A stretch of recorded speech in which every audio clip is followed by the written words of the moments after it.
Yes, and about to become the husband of a young and lovely girl.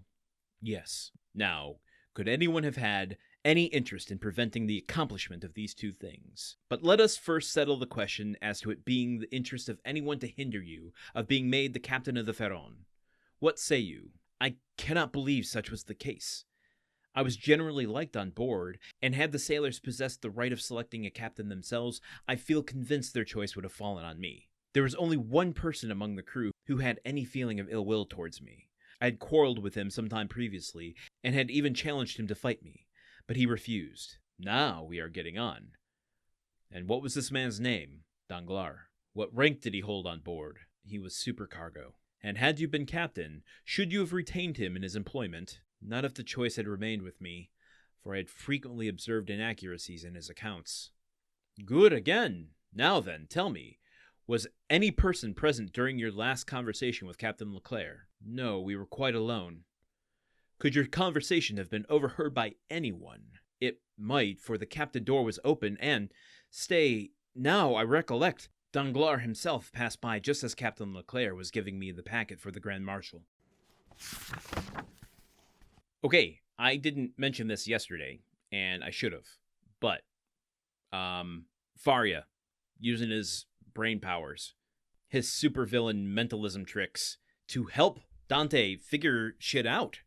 He went through a long, explanation yesterday, trying to help Dante start thinking in terms of, I guess shedding his naivety, saying, you think this is all happening in a vacuum, or it's fate against you, or some weird forces of the universe are conspiring to imprison you, but really, there's someone that is benefiting from this.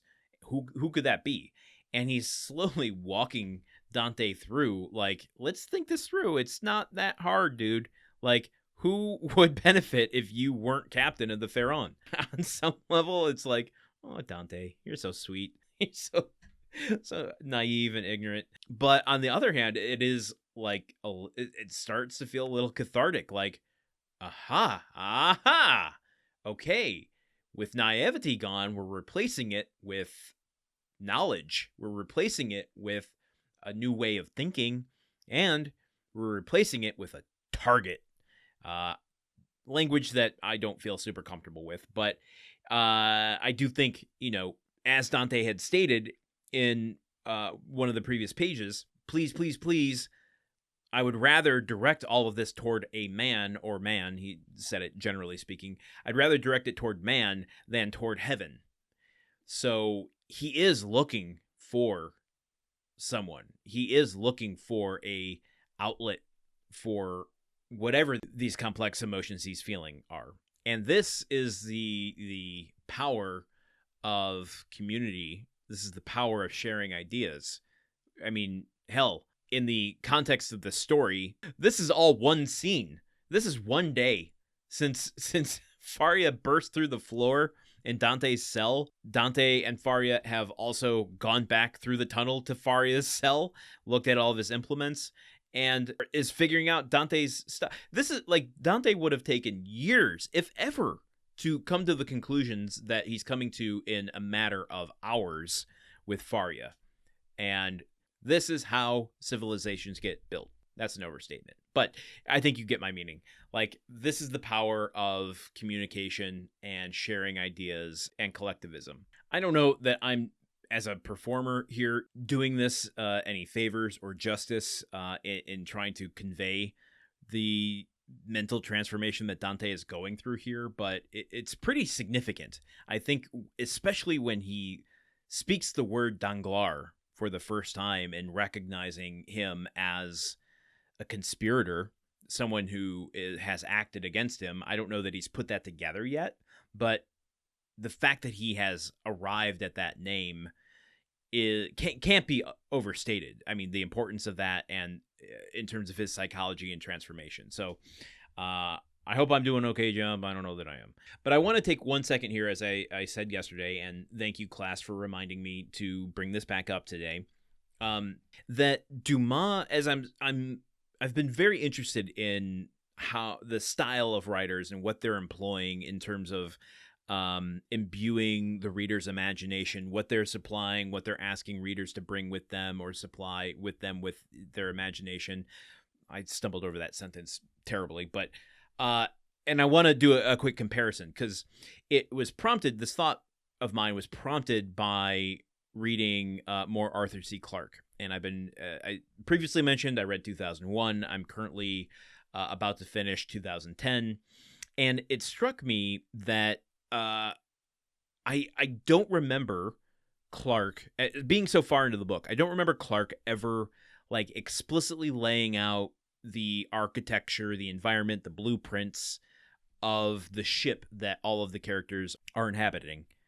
And I was wondering, like, well, why am I not confused about that? Why can I envision it without having been explicitly told where things are in relation to one another?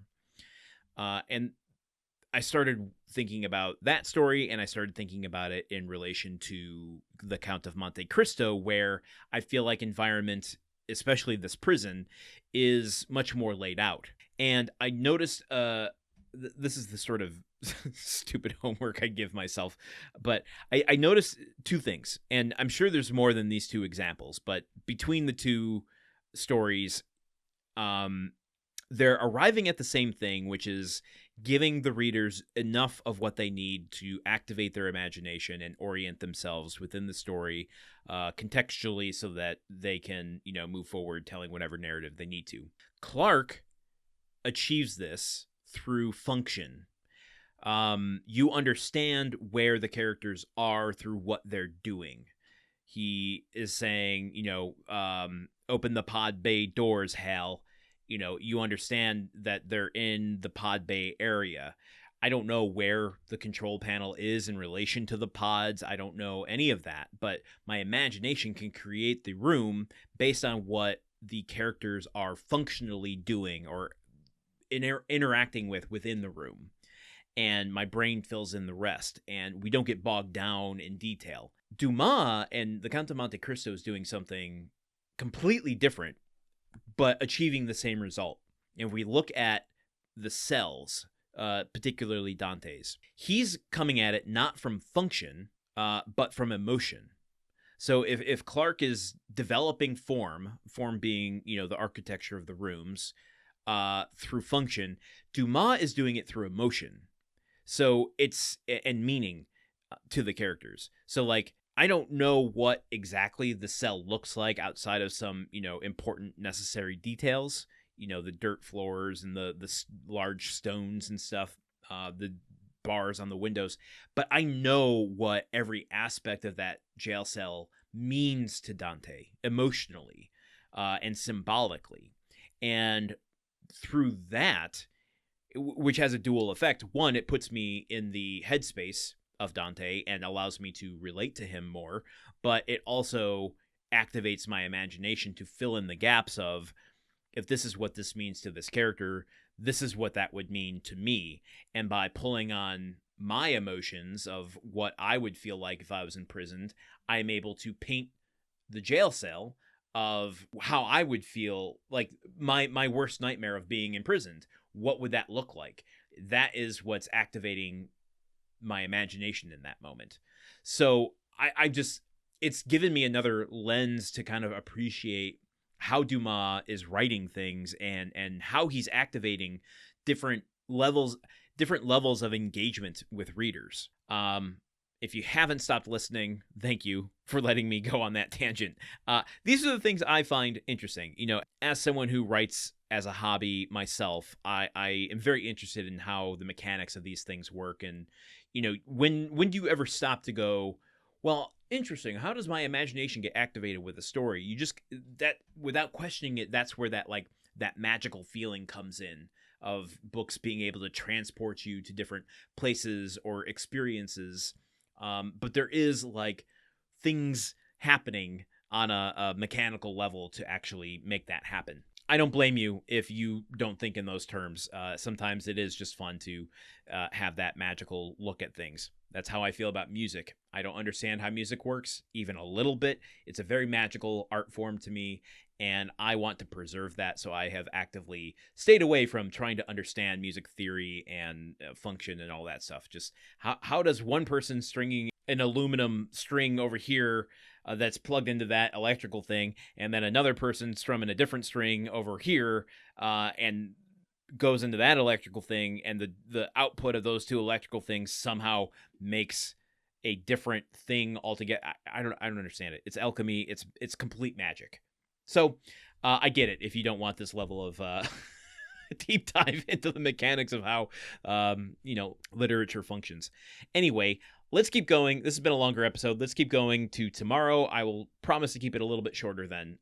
Join me, won't you? I hope so. I'll see you then. Okay, goodbye. The Countdown of Monte Cristo is part of the Gruntwork Podcast Network. This show is produced, edited, and hosted by Landon Solano. The original text of The Count of Monte Cristo by Alexander Dumas. Theme song by Magic Solo. If you want to support the show and others like it, visit patreon.com/gruntworkpod. Thank you for listening. See you tomorrow.